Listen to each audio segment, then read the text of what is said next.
There has been a lineage of secret societies that have the knowledge of the universe.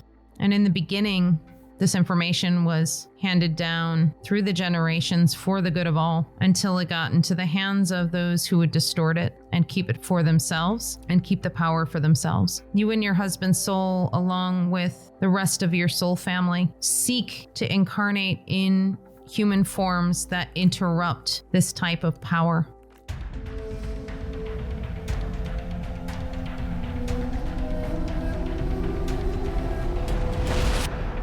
Welcome to the Akashic Recordings. I'm Annette Dalloo, Akashic conduit, channel, and spiritual guidance coach. And I'm Julia Nalivaiko, storyteller and creative producer of conscious media content, such as this podcast. What you're about to hear is a real-life Akashic Records session with Annette and one of her clients, recorded with their permission. For privacy, their names have been changed, but everything else is real. Stay tuned to the end of each episode where we deep dive into subjects that come up throughout the session. Today's session is with Audrey, a powerful soul with a big mission.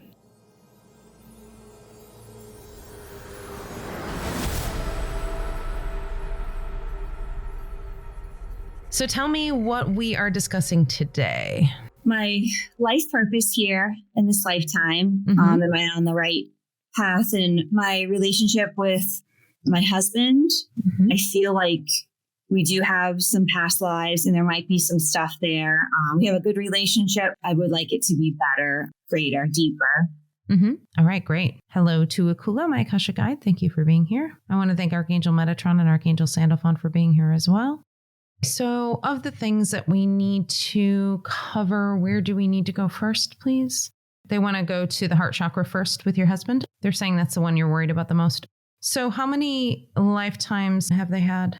They have had many lifetimes. They are part of soul family. They have been working together for quite some time. This is the first lifetime in which they have actually been husband and wife, but they have been a lot of various different relationships to each other.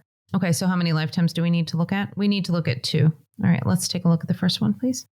So this is a more recent lifetime. I'm getting it's the lifetime just before this one. And I'm seeing your husband is actually your father in this previous lifetime. And he's standing above you. You are a baby. You're maybe 2 years old. He's saying to his wife, he doesn't know what to do with her. He's saying, I don't know how to be a father to her. He's saying she's not mine. He knew when your mother had you that you were not his biological child.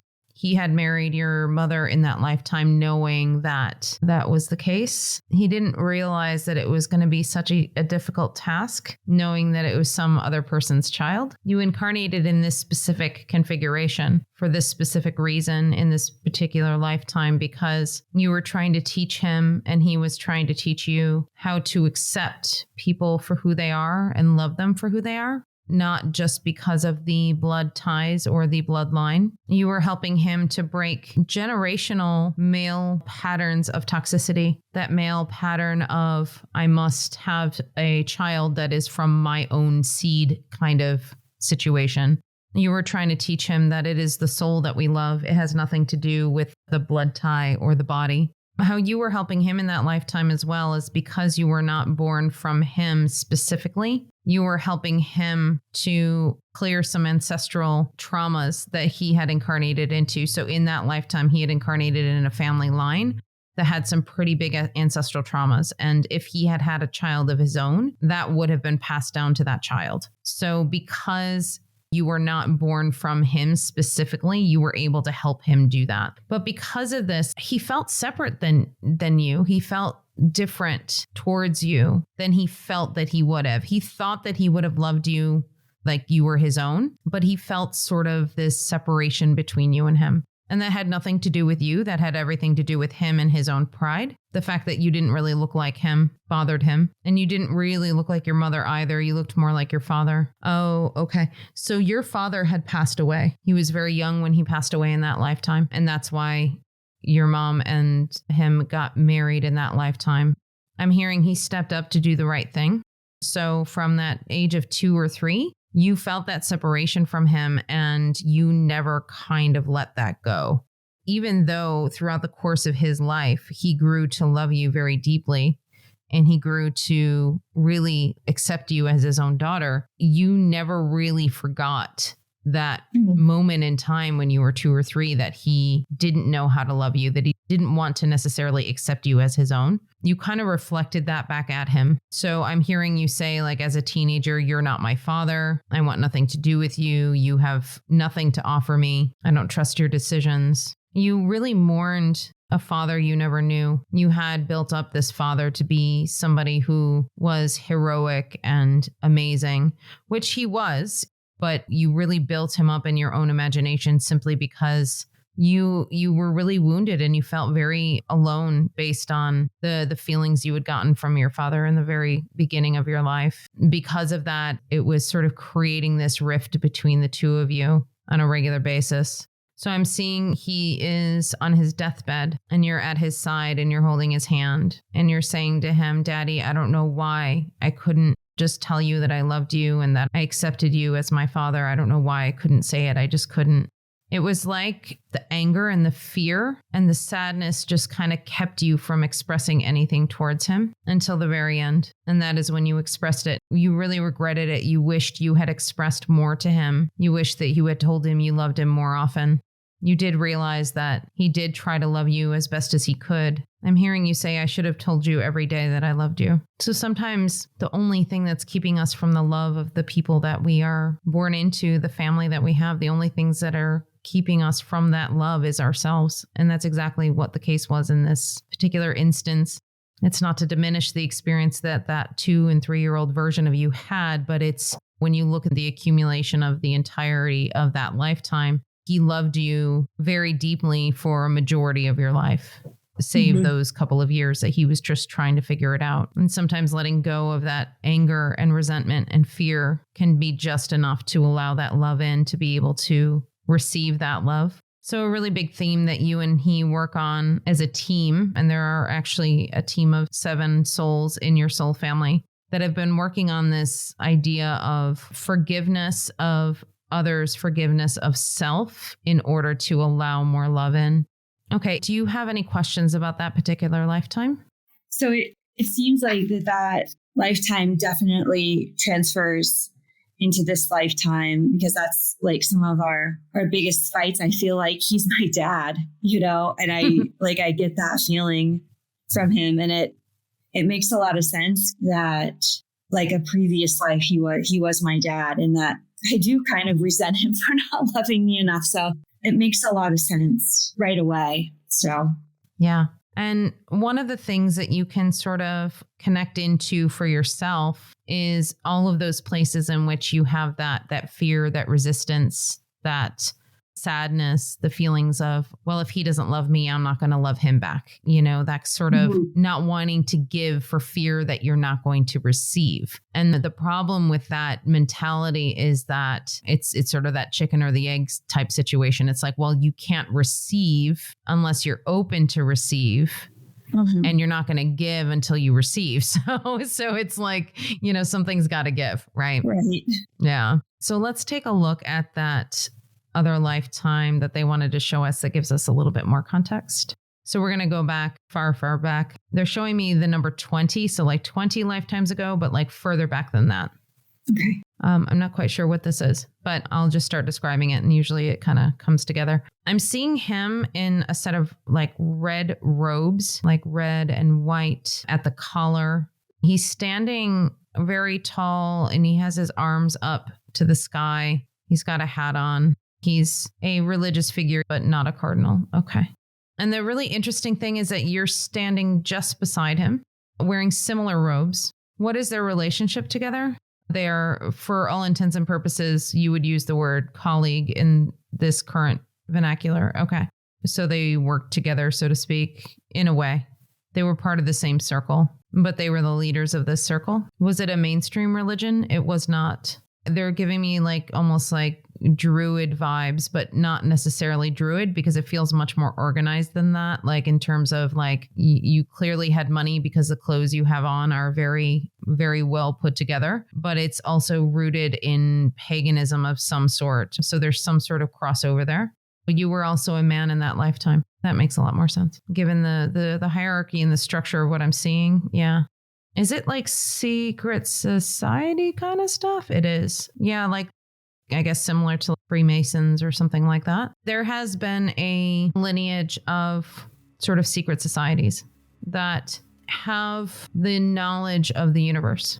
This has been handed down for generations over millennia, where there are certain people who have experienced the information, the laws of the universe, such as manifesting, such as the law of balance, the law of one. And in the beginning, this information was handed down through the generations for the good of all until it got into the hands of those who would distort it and keep the power for themselves. You and your husband's soul, along with the rest of your soul family, seek to incarnate in human forms that interrupt this type of power. So over the course of millennia, you have incarnated in certain secret societies, in certain positions of power in order to topple the powers that seek to control, the powers that seek to misuse the laws of the universe. This has been part of your soul's purpose, the both of you, since your souls decided to come to Earth. It wasn't necessarily your sole purpose when you came to Earth to do that specific job, but it was to be able to make sure that the laws of the universe were not abused. And when they are abused, you step in to bring that balance yet again.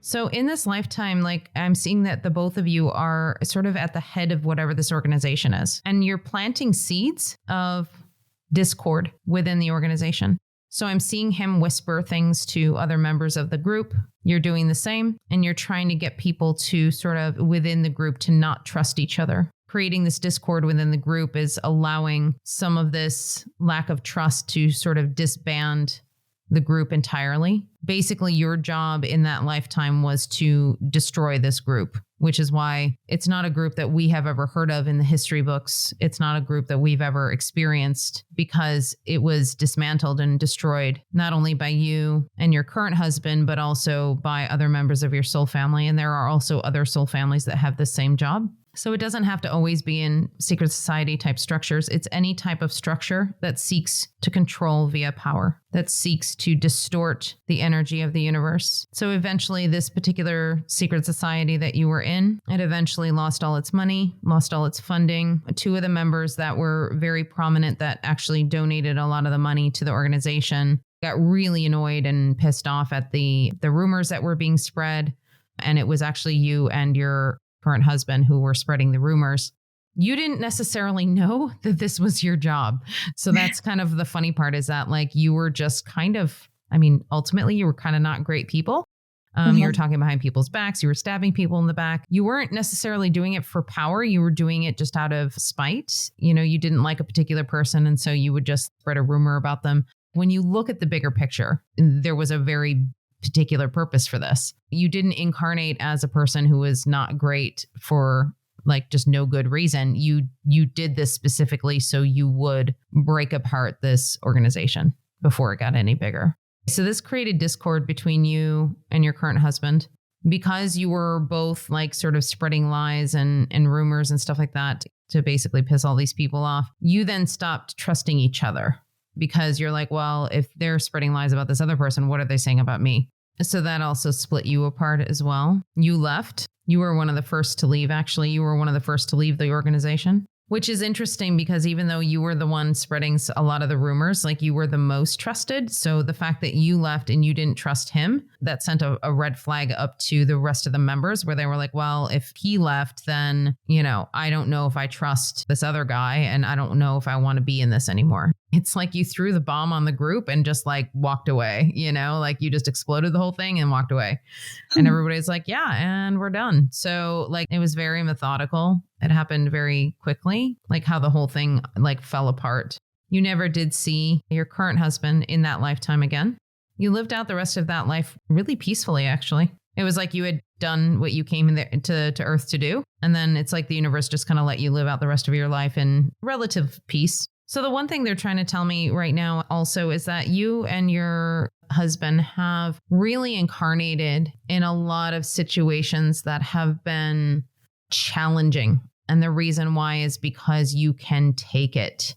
Like your souls have been through so much together that you can really handle like a big load of energy that is maybe toxic or not necessarily fun to deal with. And it's because you can handle it and you know you can. And the other members of your soul family, they can also handle it. You guys are like, as far as souls are concerned, you are all like powerhouses. Ooh. Very, very strong souls. Okay. So do you have any questions about that particular lifetime? No, it was just amazing to hear it. No, just a lot to process. Yeah, absolutely. Yeah. So no questions right at the moment. No. Okay, cool.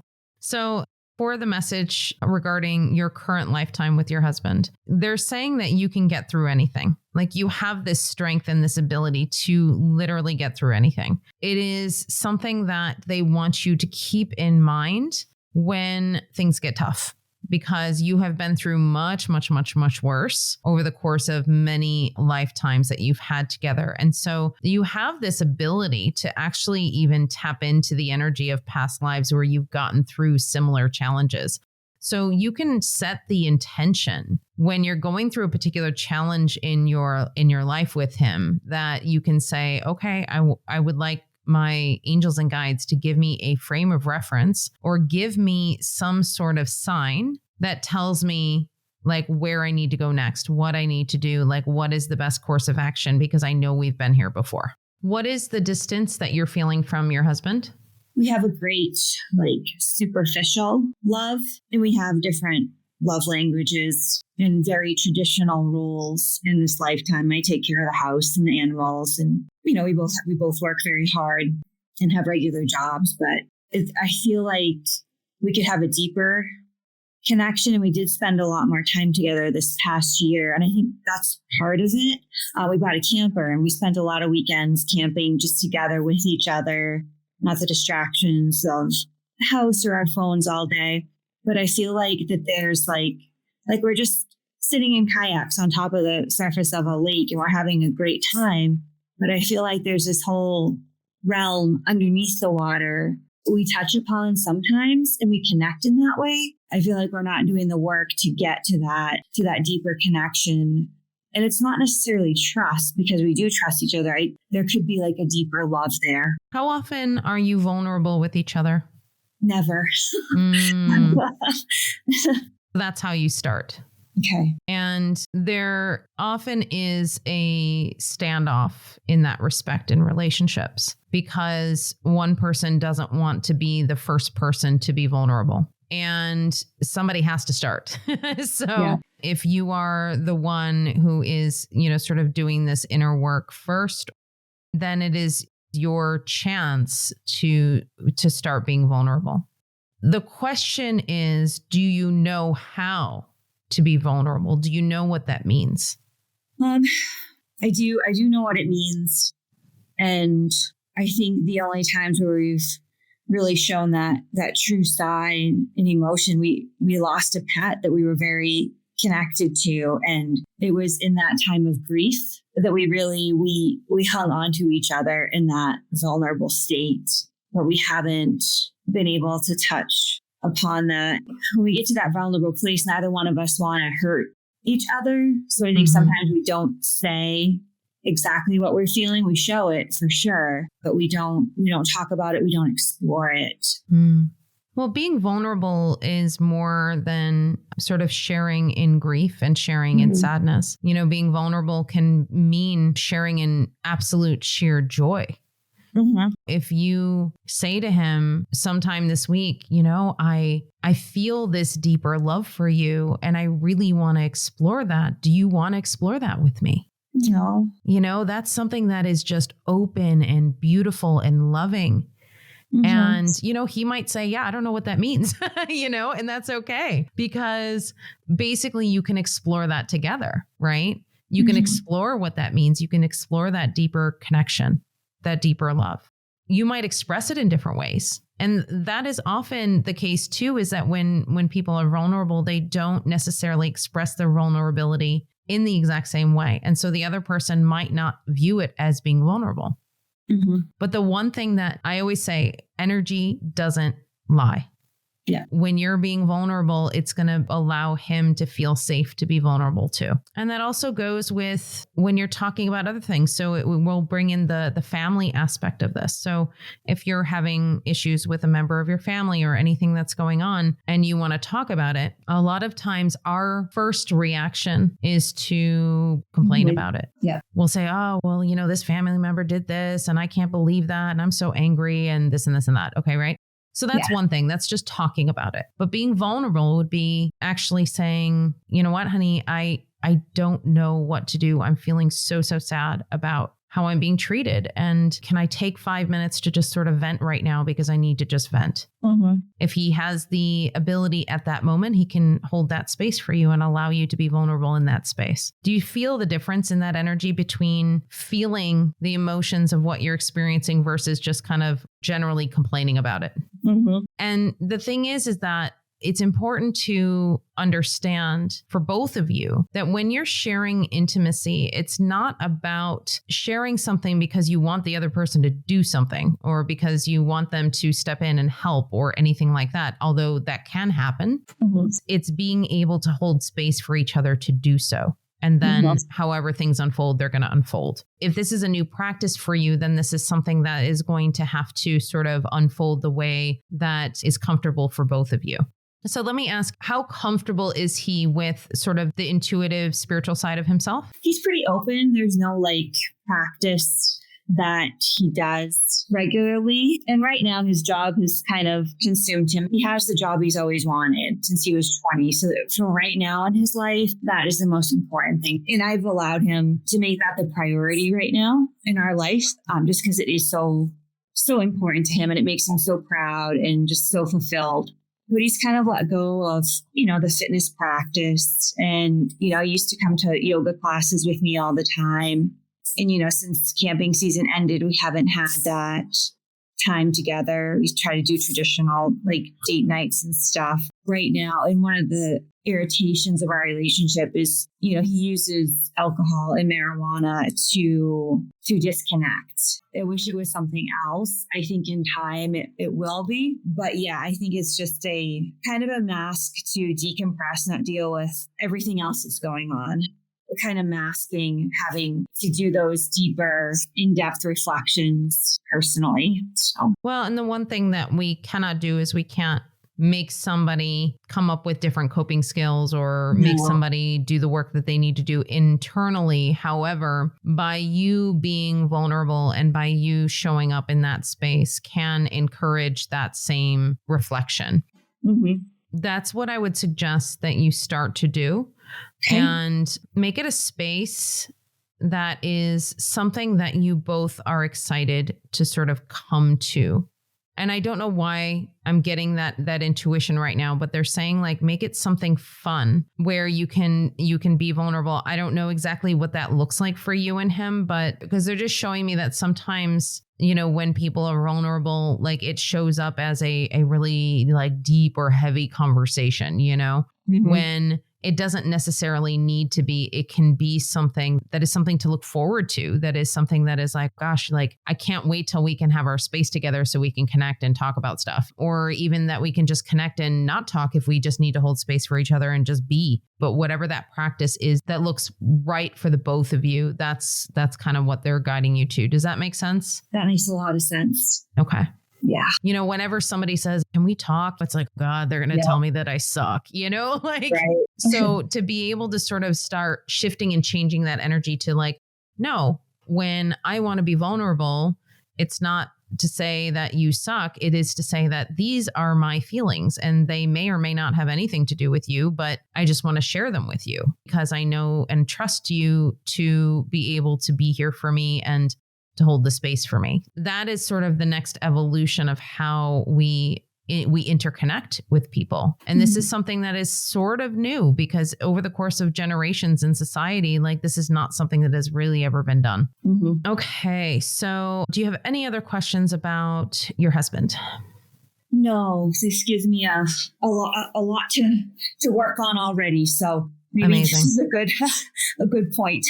Okay, great. Okay, so where do we need to go next? Life purpose? Yes. Soul purpose? Yes. Okay. So we've already covered a little bit about it. I want to go back into some of the things that they said about that previous lifetime where you were like these powerhouse souls and that you come in to keep the laws of the universe, essentially, like operating from a standpoint of integrity. So do we need to see any other lifetimes for her soul purpose? Yes. Okay. So let's take a look at one more. What they're showing me is like really big, huge angels, like big angel wings, big angels. Like that's your energy and your entire soul family's energy. The reason why you went through the ascension process, basically to angelic status, if you will. I don't like using the word status because it infers hierarchy, and that's not really the case. It's just sort of more like you as a soul did not fully integrate into planet Earth when you first started incarnating as individual souls. And the reason for that is because in order to keep the laws of the universe operating properly on this planet, you needed to have some really big, strong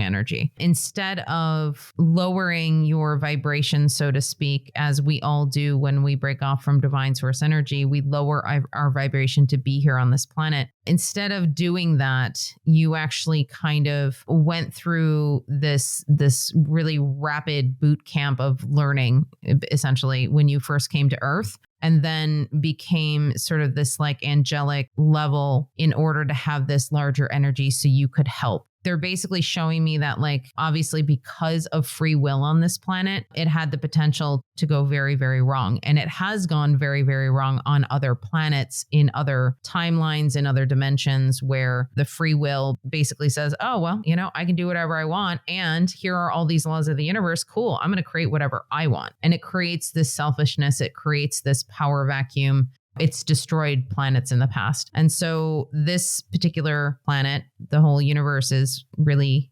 wanting this to succeed as far as our ascension process and learning and what we give back to divine source energy. So you were sort of the volunteers that came through and said, you know what? Yeah, we'll be here to make sure that people follow the rules of the universe to an extent that's not going to destroy it. So you don't impede people's free will.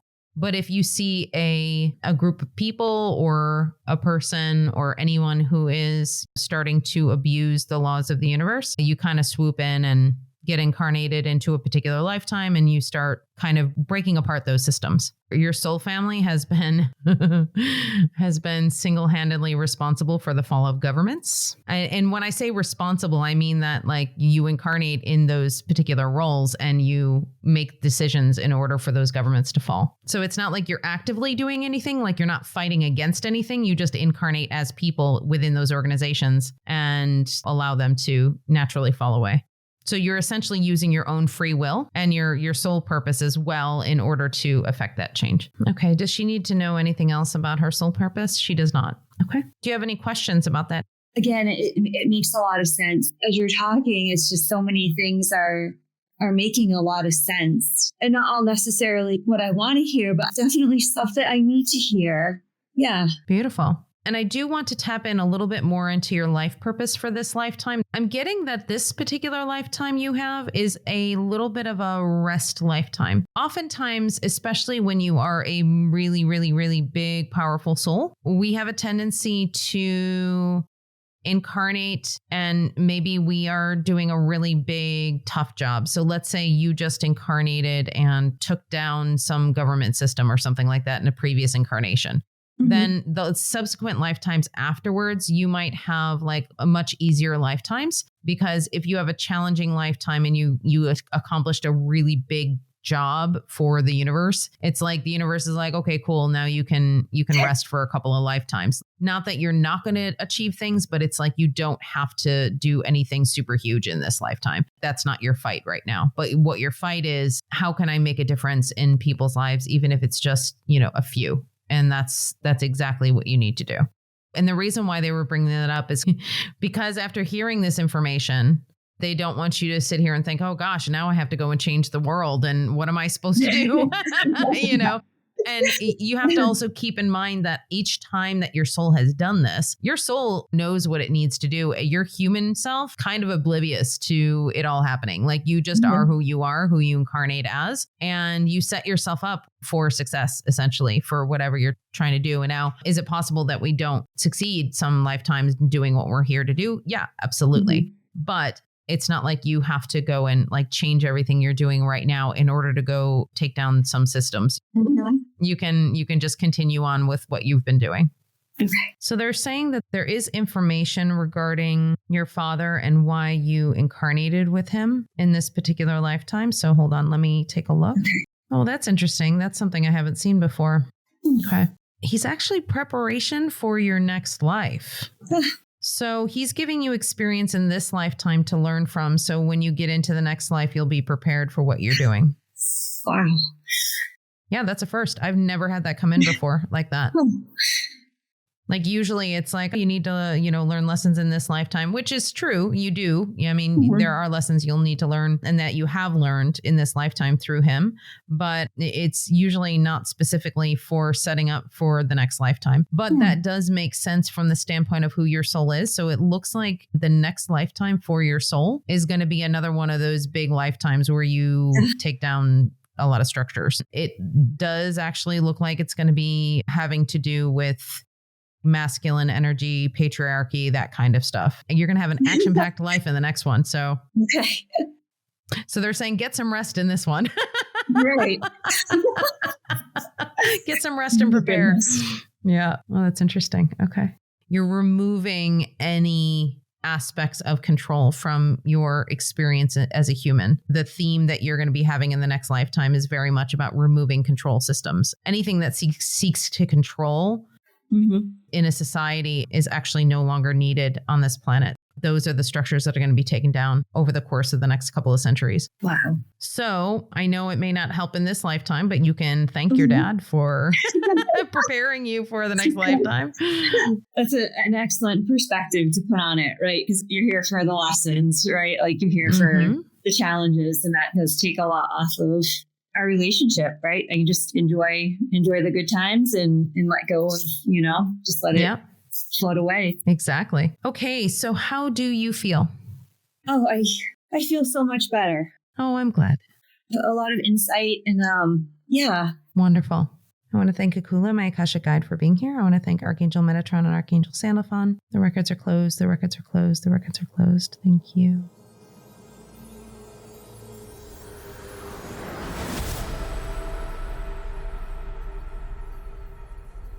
We thank Audrey for being part of the podcast and allowing us to record her session. Was there anything novel for you in this session, Annette? The type of soul that she is not something I see super often. The message that I get from my guides about that particular type of soul, it's like there's not that many of them. And I mean, that's relative, of course, right? There could be hundreds or thousands, but in the grand scheme of things, it's not like there are a lot of those types of souls coming in to break down structures and things like that. From that perspective, I find it super fascinating when I end up connecting to somebody whose soul has a job like this. I definitely do too.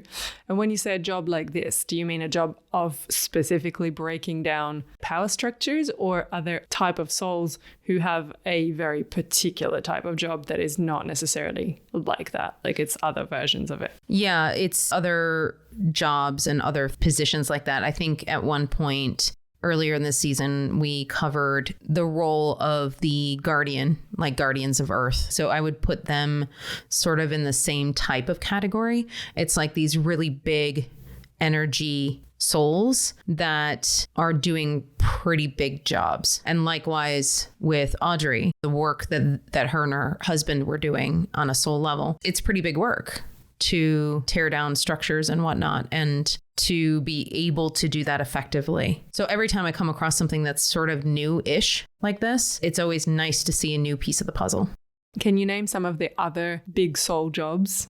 There are some other types of souls that come here on Earth, and they're not earthbound. So in other words, they're not here to have the full experience of being on Earth. Most of the time when a soul comes here, they start off in the initial stages of being part of Earth and then becoming human and so on and so forth. And there are other souls that come here to offer an entirely different perspective on universal knowledge and their experience. And so there are souls out there that will literally just come here without any prior experience, so to speak, and they will sort of put a wrench in the works, if you will. So the way that they do things is completely different than the way that we do things. And so they're bringing their own universal knowledge into the experience.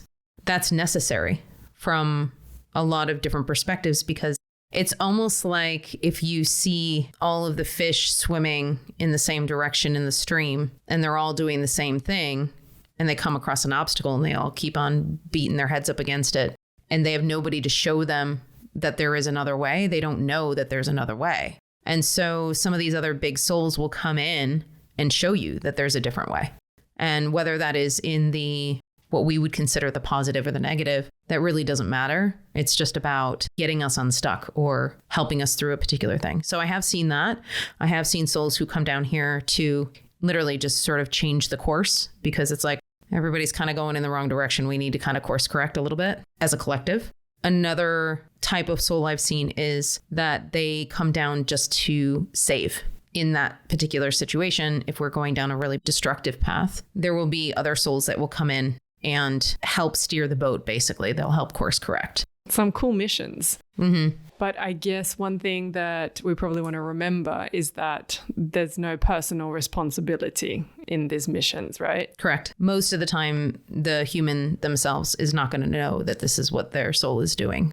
As in the session with Audrey and her husband in the past life where they were taking down that secret society, they had no idea that that's what they were doing. Their personalities or who they were as humans, from an outside perspective, they looked like not great people. And it's the same when we were talking about grid workers a couple of episodes back, where we said that the client in question was a grid worker herself, and she had this need to move all the time, and she didn't know why she had this need. Right, exactly. But that was something that her soul was pushing her to do. And as far as she was concerned, she was just going about living her life. Right. Yeah. With not any greater plan or responsibility.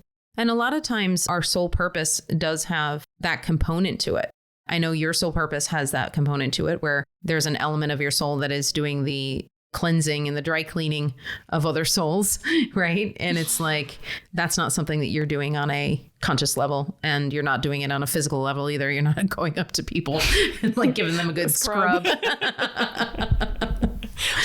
Sometimes tempting. Yeah. Okay, so for these types of souls, you said to Audrey that her ascension process was different to most people, most souls. Mm-hmm. Can you expand on that a little bit? What is most common that I've seen in terms of the ascension path is that most souls will break off from divine source energy. They will possibly go to other planets, other galaxies, other places, and have, a couple of experiences in those sort of high level energies, because it's easier to be in those places when you first come into that individualization from divine source energy. And then you may decide to go any number of places. The number of souls that come here, their ascension process is the reason why they come here to Earth. That's the whole purpose. So it's to come here to learn to dance with the lower energies to then rise right back up again. And this takes obviously thousands, possibly hundreds of thousands, possibly millions of lifetimes. You don't know. But it's the process in which you are not only getting into the original state that you were. So if you imagine your soul breaks off from divine source energy, and it is a pure soul, it is pure divine love, but it doesn't have the experience or the knowledge or the energetic sparkle, if you will, that you might after having all of the experiences that you might have in all the places that you go. So if you think about it in terms of travel, if you go to another country and you experience a different culture, different food, different language, it enriches your experience. It enriches who you are. It makes you more compassionate. It makes you more, in theory, loving. in theory, more interesting, more well-rounded. When you have all of these different experiences, it adds to that beauty that your soul has. And it also makes it a very unique signature. You're able to then go through the process on Earth, eventually get to the point of ascending to your soul. Then you go and you meet yourself back where you originally started, but now you have all of that experience. So that's the sort of typical ascension journey. When you have souls like this that are these powerhouse souls or the guardian souls, they're not here to have that experience. Their ascension trajectory is going to look different. So maybe their ascension journey just looks like being able to come down, course correct, and then go back up. So their soul is having those experiences. That's what's adding to their soul signature, if you will. But their soul signature is not meant to dive all the way down into the depths of the shadow to then crawl back up. But who knows what they're doing in other galaxies, on other planets? You have no idea. But I guess all this to say that there's no comparing one soul's experience to another. Correct. Because we all have different purposes and therefore different ways of evolving. Yeah. Yeah. Exactly. So you spoke with Audrey about the fact that she had a big job in her next lifetime. Now, I've got two separate questions on that particular subject, but let's start with the first one, which is you mentioned that her job being tearing down power structures. You said that that was very relevant in the coming age, in that power structures were no longer going to be required. Mm-hmm. Now, that to me sounds like a wonderfully promising concept, and I would love to hear more about what is the world going to look like in the next age, according to you and your guides. All right, let's check in. Well, that's interesting. The first thing I heard was, you know what it's going to look like because you've been there. So we don't want to outline for you exactly what it's going to look like because we don't know exactly what it's going to look like. We know the general way in which it's going. We know that souls like Audrey's soul are necessary in the coming couple of centuries. And the reason for that is because of all of these structures being broken down. You might want to ask, will there be governments? There will be to an extent, but they will be like government light. They will be around simply to serve.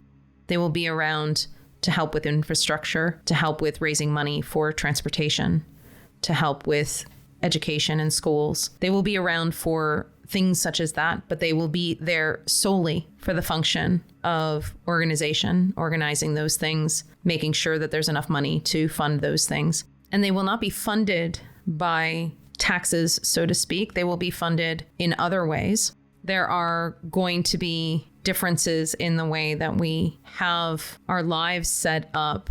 You will get paid with money still for a time. That will eventually go away as well. But you will end up having almost a barter system, if you will, of skill sets. And it will only be skill sets that are aligned for each soul. So each person will then do the things that are aligned for what their soul wants them to do and what they came here to do.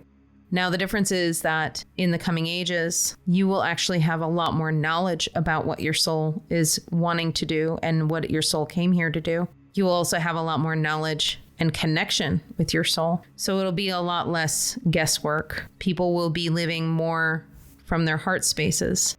Now, we're not saying that it's going to be complete peace 100% of the time in the next couple hundred years. This is going to take a long time for this to unfold. But for the next couple hundred years, that is going to be the time where the old way of doing things is going to sort of fight back. It's going to be a bit more difficult in those ages because the old structures are dying down and new structures are being put in place. This is not something that we're saying to scare you in any way, but it is something that will continue over the course of the next couple hundred years where things will crumble and things will be replaced. The things that will be replacing the crumbling structures will be things that are more heart-centered, more aligned with love and with compassion and inclusivity. You can already see it around you right now that this is something that is starting to happen. There are also things that are going backwards where one power struggle collapses and then it's replaced by another power that is potentially worse than the last. And sometimes that does happen. This is why souls like Audrey's come in to make sure that those structures do not succeed. Right now, if it is a structure that is benign, if you will, it's not harming, but it's not doing good, those will remain for the time being because there needs to be some sort of stability in the world. So the ones that are more benign will stay for the time being until such a time that everything will shift into the new way of being. The ones that are more aligned, more heart-centered, more compassionate, more loving towards each other, those will start taking more precedence. The ones that are divisive and fearful and rooted in shadow will start being looked at very, very closely. There will not be any sort of giant catastrophic event that's going to take place that will facilitate this, at least not in this current trajectory. This is all going to be a gradual thing that happens over the next couple of 100 years. There are a lot of light workers that will decide to not incarnate for the next couple 100 years because other souls that are really good at power struggles and at conflict and at resolution and tearing down structures and building new ones, all of those souls are going to be here in mass quantities of numbers because that is their job and that is what they're here to do. It's going to be an all hands on deck type of situation.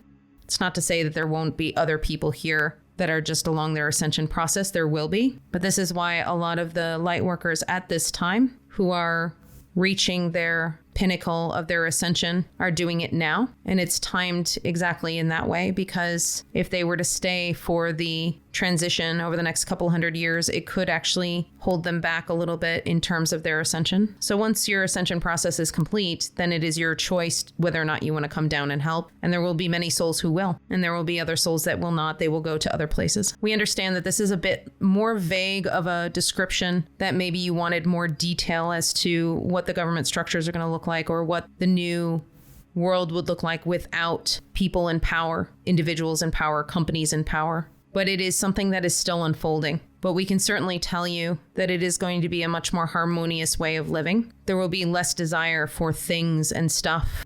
Consumerism will start to decline. Governments and the way that governments operate now will start to decline. And there will be new ways that will start to arise. And there will be other souls from other galaxies and other planets that will be offering up their information as to how to move forward in this better way.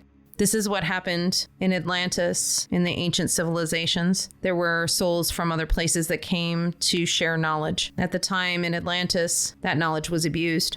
This time, it will not be abused because there has been a much longer time for the souls to understand the exact nature of their gifts, of their abilities, and of the beauty of what the universe offers. It will be a slow trajectory, but Earth will look completely different in the next 200 to 300 years. Which power structures will be the first to go? Media will be the first to go. People will start talking to each other directly. They've already started finding ways to do that. The problem is that people are talking to each other directly now, but they are not getting correct information. They're still getting the information from the various media outlets, and then they are sharing it amongst themselves. And that's not what needs to happen. What needs to happen is everyone needs to think for themselves, share experiences, share what they're going through. And like we talked about in this particular session, create that sort of intimacy amongst everyone to be able to share how they're feeling and what they're going through, for other people to have compassion. After that, it will be the corporate structures. They won't fall, so to speak, but they will change. They will completely change. They will not look anything like they are now. They still do need to be in place, though, for a certain amount of time. Governments will be the last to fall. There will certainly be other governments around the world that collapse and change throughout the course of this period. It's not to say that that won't happen, but on a whole, when governments completely fall, that will happen when there is literally no need for it anymore. And when there's no need for the government, they will become, as we said, sort of the guardians of the infrastructure, the schools, and all of the other places that we need somebody organizing those particular places. That covers most of the power structures. Well, I had massive chills at the beginning of that answer because I was not expecting the answer of media outlets being the first to go. I really thought, it would say financial institutions or corporate organizations or something like that, which are kind of primarily tend to be painted as the key evil in the world. But I think the reason why the chills is because when I watch what the media outlets are doing to the world, it's just pure rage sometimes. Yeah. I mean, I can't say that I'm surprised because it's completely aligned with my beliefs, but it's so odd to have this confirmed from the channel. Media outlets are the primary evil in this world. Well, I wouldn't say that they're the primary evil. They are the one place that is peddling fear and lower energies that is completely 100% unnecessary. That's what I meant. It's the fact that it's this thing that's in our houses and in our ears and on our phones every day. And it is just this purely destructive force of like division and misinformation. Yeah. And so when you're talking about banks and corporations and things like that and how they need to fall, well, sure. But if banks start falling without anything in place to replace them or to have a smooth transition, that's going to be incredibly destructive. Same thing with the corporations, same thing with governments. So it's like the way that they were showing it to me is with those things, it's going to be a gradual transition where things will fall apart, then things will be built up, and then other parts will fall apart, and then other things will be built up. So it's not going to be just some huge catastrophic explosion of things falling apart, because if that happened, like, we wouldn't survive, right? Yeah. So it is very much a long game. Yeah. Well, with news outlets, if they disappeared tomorrow, we would literally lose nothing. We would lose nothing. Absolutely nothing. I think actually we would gain a lot by being significantly happier. I mean, I have to say that I used to listen to the news all the time. I used to read the news all the time. And since doing this work, I just can't, because it just tanks my energy entirely. Same. I don't pay attention to it. And I'm a much happier person because of it. And it's not to say that I don't know what's going on in the world, because I dip in here and there just to see what's going on. But for the most part, like all the information I need is my direct connection. So I don't really need to know the daily comings and goings of everything that's going on. Anyway, side note. Side note. Let's go back to the second part of my question, which was to do with Audrey's future lives. Now, there was a mention that her current father is preparing her for the challenges that she'll be facing in a future life. Now, this is a new concept for me, because so far we've only discussed what happens in your upcoming life, in a sense of a soul when they're on the other side and choosing the circumstances of like this life that they're going into. This is the first I'm hearing of a plan for future lives. So how does that work? That is mainly for these sort of powerhouse souls that don't incarnate here often on the planet. And the reason why that is significant is because they have a specific job for a specific period of time. So it's actually really perfect that you asked this question at this moment, because we just did the channel of what is going to be coming up for the next couple hundred years. So based on that, and based on all the structures that need to fall, she's going to be pretty busy. Like, her soul is going to be pretty busy, and so is her husband's. In order to prepare for what they're going to be doing, there are certain lessons maybe that their soul needed to learn, or maybe certain information their soul needed going into the next phase. So that's not particularly common that I have seen, where you would prepare for the next lifetime in previous lifetimes. It is usually almost the inverse, where you're actually trying to get over past lifetimes in order to move forward, as opposed to preparing for what's coming. So that's very specific to her type of soul. Yeah, from what I've seen, yeah. So then let's bring this conversation down to earth a little bit. Specifically, Audrey's relationship with her husband and what she said she really yearned for in their relationship, which is to have a deeper connection, a real sense of vulnerability and knowing each other better on a soul level. This is a very common experience, especially for people who've been together for a long time and enter into a groove of being together, and that sense of how to find and how to maintain that type of connection is not obvious. So the advice that you gave to her, which I thought was really beautiful, was about finding a way to be vulnerable together, but in a way that was fun and exciting for both of them. What are some examples of some ways of being that way?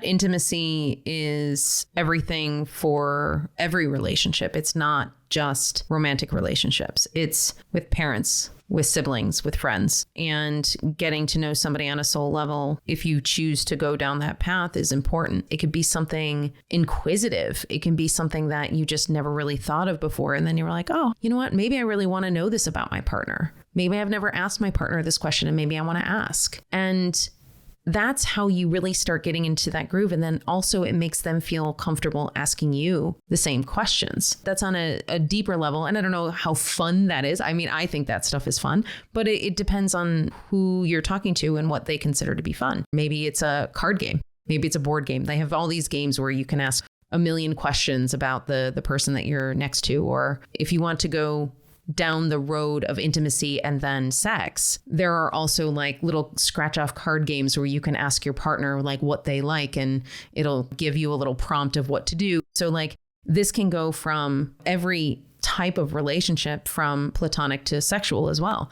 It doesn't matter how you come up with the way in which you can have this intimacy door unlocked, just as long as it's something that feels aligned and right for you.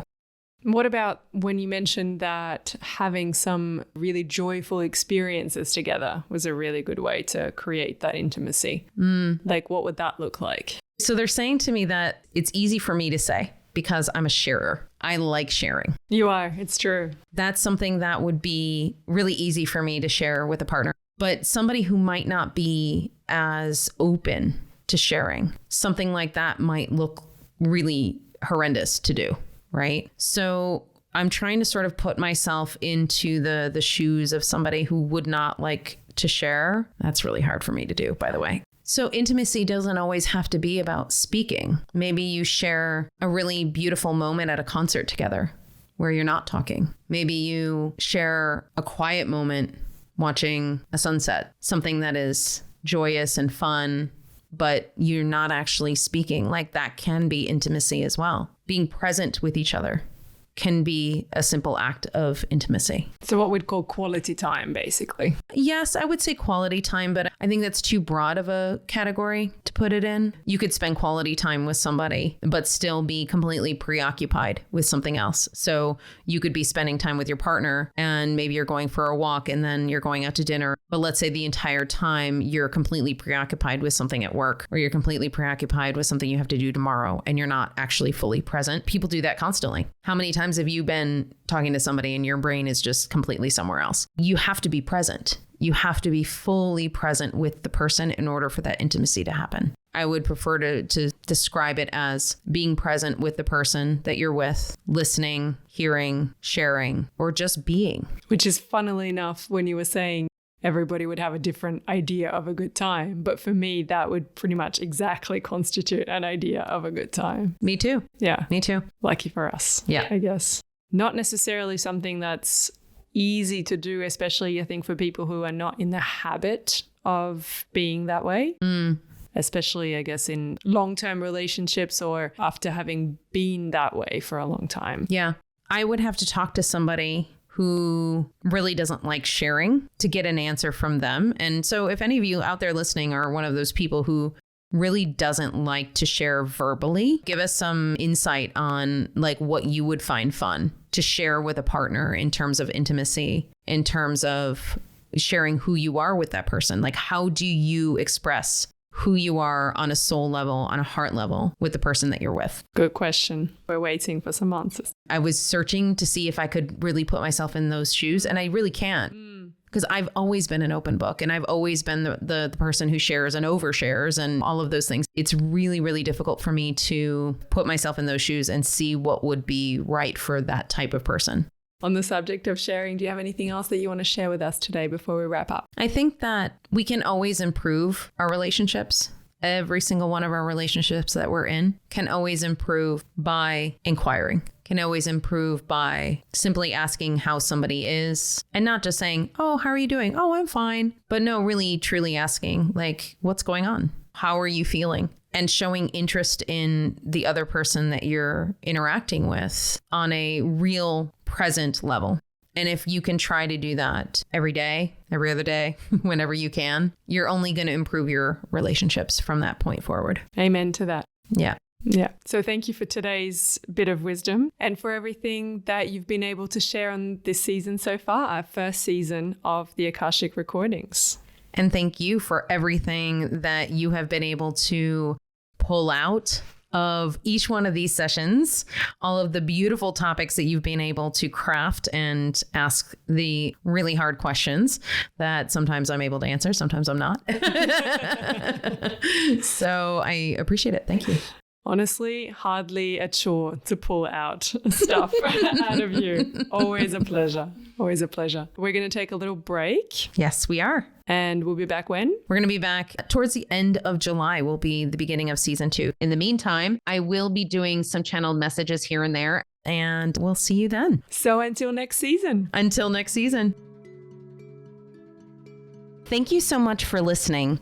If you would like to get in touch with either myself or Julia, feel free to head to my website at infinitesoullove.com. You can also follow me on all social media at infinitesoullove1111. If you feel called, it would be greatly appreciated if you leave a review for the podcast. It does really help get this out to everyone who needs to hear the message. Thanks so much, and see you next time.